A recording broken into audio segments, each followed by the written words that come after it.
Hey guys, today we've got a guest episode from History Daily.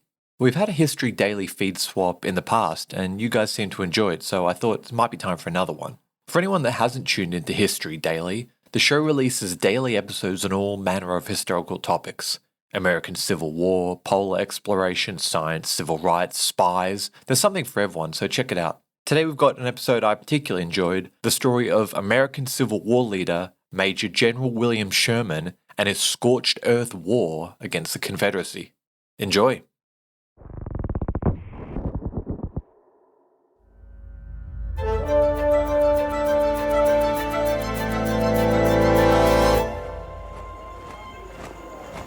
It's November 15th, 1864, a chilly autumn evening during the American Civil War. Charles Harding Cox marches along with the Union Army out of Atlanta, Georgia. Charles joined the Indiana Volunteer Infantry 2 years ago, as soon as he turned 18. And tonight, he and his fellow soldiers are in good spirits. Just this morning, they left the recently captured city of Atlanta, following their leader, General William Tecumseh Sherman, to the city of Savannah. And just when it's getting dark, his division comes to a halt at a Confederate train track. This is the perfect spot to stop for the night, but before resting, they have another order to carry out, direct from General Sherman. First, Charles grabs an axe and heads into the woods to chop down a tree for firewood. The men are building a fire, but not to cook food on or to keep themselves warm. They're building it directly on top of the railroad tracks, and they're throwing enough wood on it to make a huge, roaring bonfire. This is the first step in destroying a Confederate train track and wreaking havoc on the enemy's transportation systems. Underneath the flames, the iron rails of the tracks begin to glow red with the tremendous heat. When Charles sees this, he grabs a pickaxe and helps pry the rails from their wooden ties. Charles's division engineer has specially made metal grappling hooks, and he tosses them into the flames and attaches them to the scalding iron rails. Charles takes his place alongside his fellow soldiers on the cool end of the chain and pulls hard enough to bend the iron out of shape. The sweat pours down his face from working so close to the blaze. But just bending the train tracks isn't enough. Bent rails can simply be bent back and repaired by the enemy. General Sherman doesn't want to just slow down the Confederate trains, he wants to stop them forever. So to do this, Charles and the other soldiers wrap the rails around a nearby tree, twisting the hot iron into loops, making it nearly impossible to bend them back to a usable shape. When the task is finally done, Charles stands back to admire his work. With the rails tied in a knot around the tree, Charles thinks to himself that they live up to their nickname, Sherman's neckties, an ingenious innovation General Sherman is using to wage a new kind of war against the South, one that will destroy over 100 miles of railroads and cripple the Confederacy's infrastructure and morale. The Civil War has been raging for 3 years.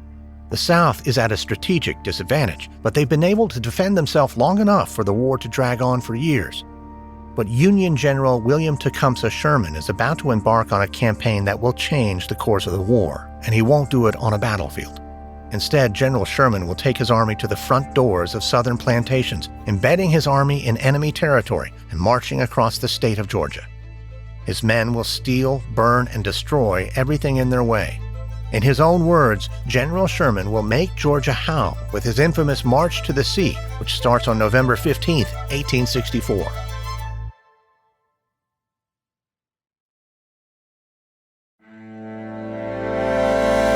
From Noiser and Airship, I'm Lindsey Graham, and this is History Daily.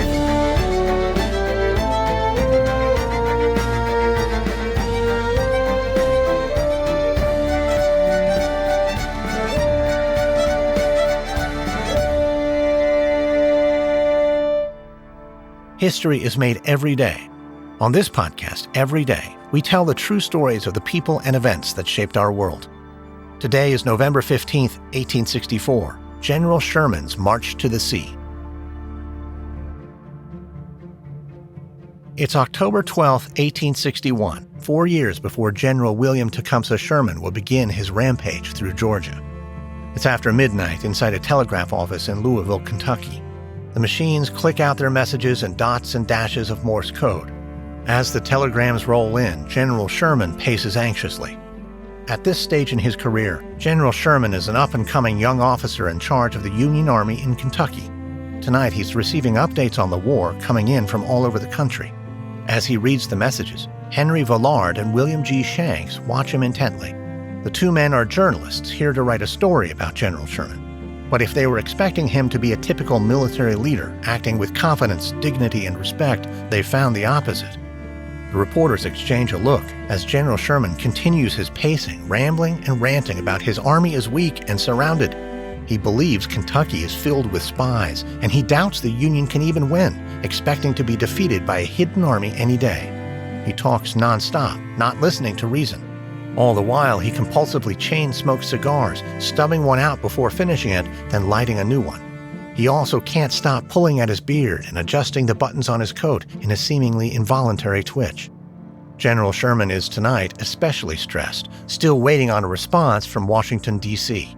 He requested reinforcements, asking not just for 5,000 or 10,000 extra soldiers, but for 200,000, nearly every soldier the entire Union Army has. This odd request and General Sherman's erratic behavior bewilders President Abraham Lincoln, who sends the Secretary of War, Simon Cameron, to personally travel to Kentucky and check in with General Sherman himself. During his visit, Cameron concludes that General Sherman is indeed suffering from paranoid delusions, and General Sherman himself admits to not sleeping, not eating, and even contemplating suicide. It's likely that he has bipolar disorder and is suffering from a bout of mania. But in the 19th century, this behavior is only known as madness.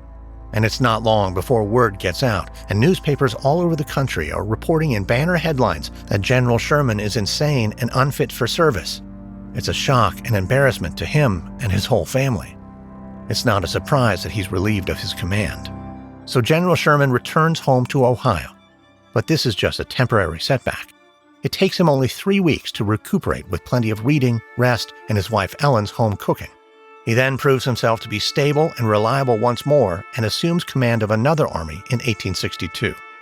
Over the course of the next few years, the Civil War claims thousands of more lives, and General Sherman climbs to become one of the highest-ranking generals in the Union Army. And in September 1864, he successfully invades Georgia, captures Atlanta, and has no plans of stopping.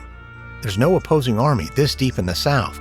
All the Confederate soldiers are in the North on the front lines, leaving Georgia essentially undefended. General Sherman takes advantage of this and devises a plan to march his men from Atlanta to the city of Savannah on the Atlantic coast. But capturing Savannah itself will be just a minor victory. The real goal of the march is to devastate the South's economy and morale along the way. General Sherman's goal is to upset the elite Southern slave owners who are prolonging the war with their support of the Confederacy. In General Sherman's words, this will demonstrate the vulnerability of the South and make its inhabitants feel that war and individual ruin are synonymous. It's a daring and original strategy, but there's a reason General Sherman's tactic hasn't been tried before. Maintaining a supply line robust enough to keep General Sherman's tens of thousands of men fed and fighting, even as they march across the whole state of Georgia through rugged terrain, will be a huge undertaking. It will be costly and slow, which is why General Sherman isn't going to do it. Instead, he will march his men forward without a supply line, living off the land as they go. When President Lincoln hears of this bold new plan, he's unconvinced it will work and admits to being anxious and fearful of General Sherman's ability to make it back out of the South alive. But General Sherman's capture of Atlanta helps Lincoln's popularity in the North, proving to be a major boost to Lincoln in the last weeks of his re-election campaign. So despite his doubts, Lincoln approves General Sherman's plan. With just days to get ready, General Sherman and his army will soon embark on their 300-mile trek, which will become known as the March to the Sea. They'll have limited supplies and almost no means of communication. If General Sherman and his men encounter any resisting Southern armies, they won't even be able to telegraph for reinforcements. It will be a gamble, and not even General Sherman himself can be sure it will pay off.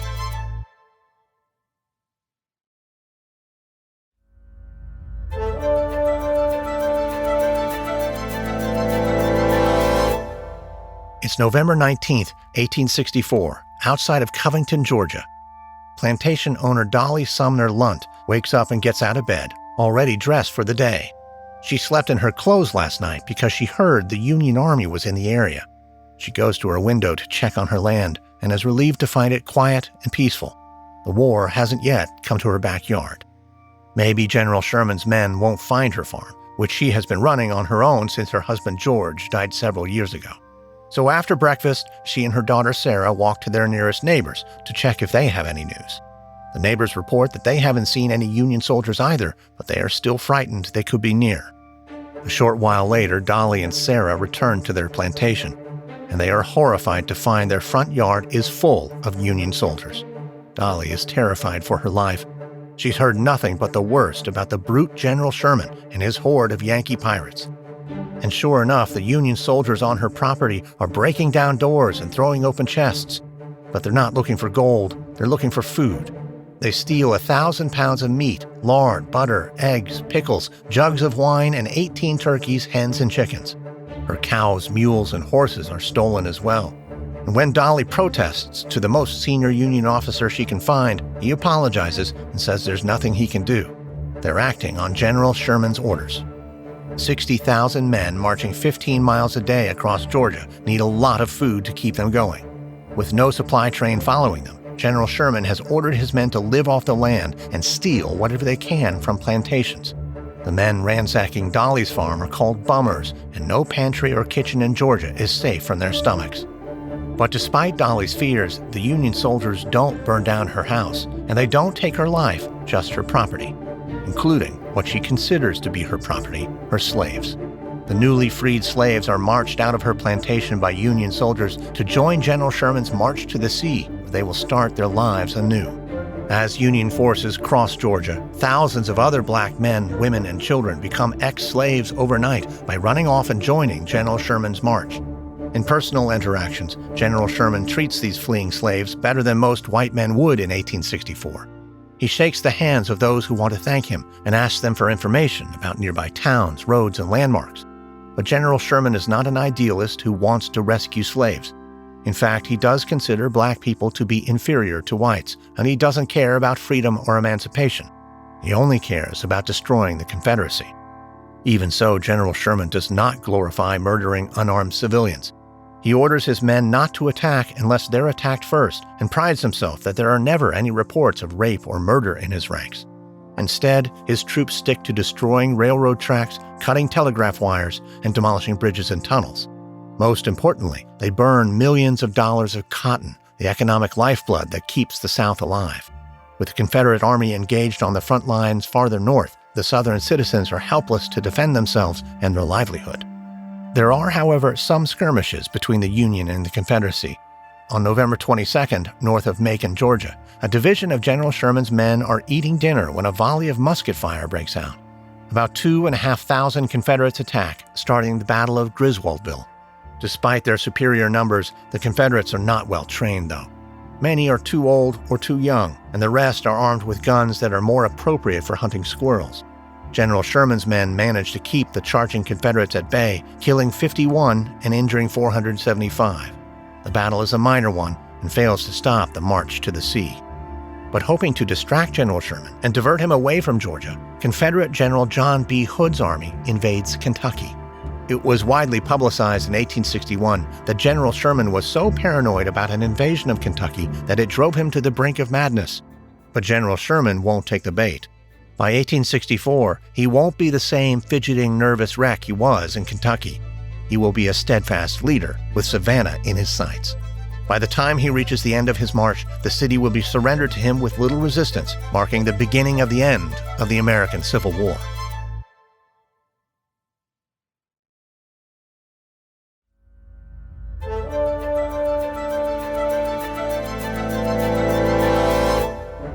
It's December 18, 1864, a cold day in Washington, D.C., and President Abraham Lincoln is hard at work.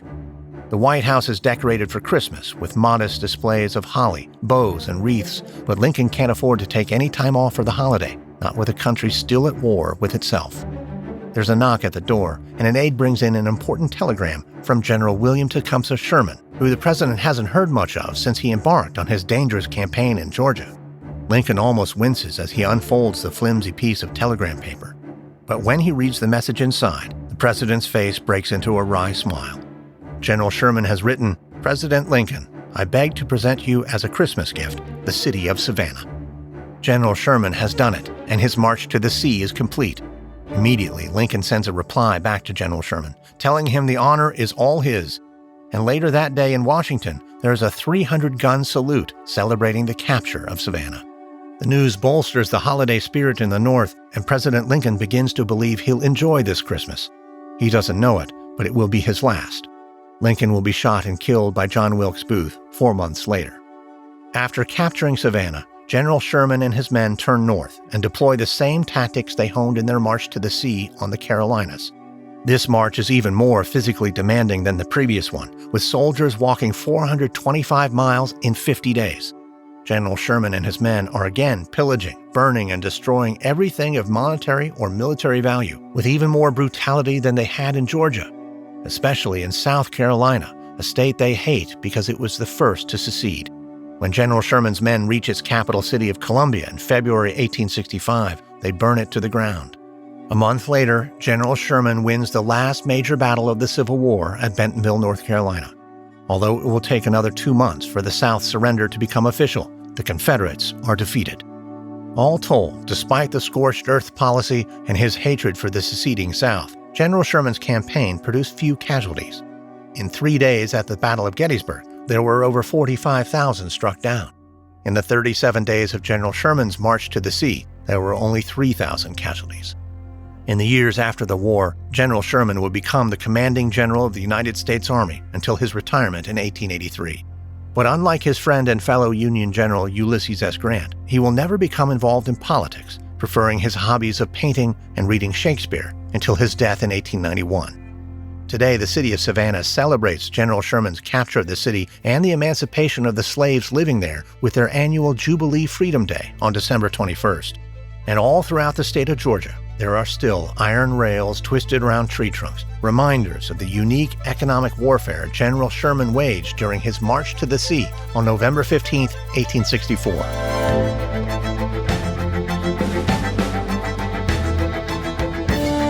Next on History Daily, November 16, 1581. Toward the end of a notorious reign, Russian ruler Ivan the Terrible murders his own son in a fit of rage.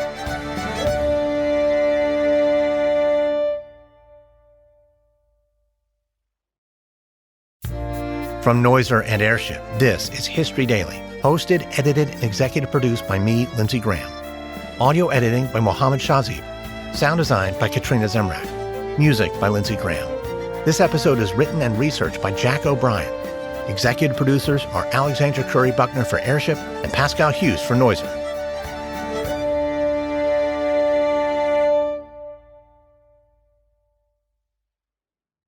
With the Lucky Land Slots, you can get lucky just about anywhere. This is your captain speaking. We've got clear runway and the weather's fine, but we're just going to circle up here a while and get lucky. No, nothing like that. It's just these cash prizes add up quick. So I suggest you sit back, keep your tray table upright, and start getting lucky. Play for free at LuckyLandSlots.com. Are you feeling lucky? No purchase necessary. Void where prohibited by law. 18+ terms and conditions apply. See website for details. I'm Ken Harbaugh, host of Burn the Boats from Evergreen Podcasts. I interview political leaders and influencers, folks like award-winning journalist Soledad O'Brien and conservative columnist Bill Kristol, about the choices they confront when failure is not an option. I won't agree with everyone I talk to, but I respect anyone who believes in something enough to risk everything for it. Because history belongs to those willing to burn the boats. Episodes are out every other week wherever you get your podcasts.